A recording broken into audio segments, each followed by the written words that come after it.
अस्सलामु अलैकुम वरहमतुल्लाहि वबरकातुह। मेरे चैनल आमिर कादरी के अंदर तमाम लोगों को खुश आमदीद। आज एक मसला लेकर हाजिर हुआ हूँ, वो इस हवाले से कि हमारी अवामुन्नास के अंदर, हमारे मुआशरे के अंदर एक बात मशहूर है कि मंगल के दिन कपड़ा काटना कैसा है। कुछ लोग कहते हैं कि मंगल के दिन कपड़ा काटना ये जायज़ नहीं है, मनहूस है, गलत है।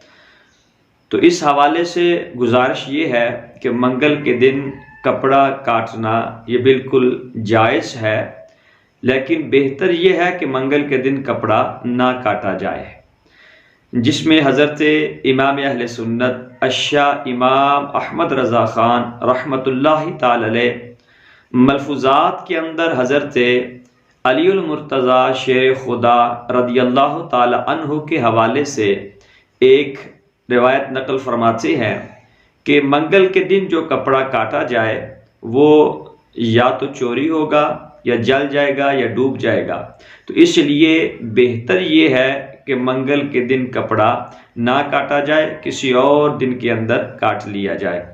अगर ये हमारी वीडियो आपको अच्छी लगे तो इसको शेयर कीजिए, लाइक कीजिए, और मज़ीद इस तरह की वीडियो देखने के लिए और रूहानी वज़ाइफ मालूम करने के लिए हमारा यूट्यूब चैनल आमिर कादरी को सब्सक्राइब कीजिए और बेल आइकन को दबा दीजिए, ताकि हर नई आने वाली वीडियो की नोटिफिकेशन आप तक पहुंच सके।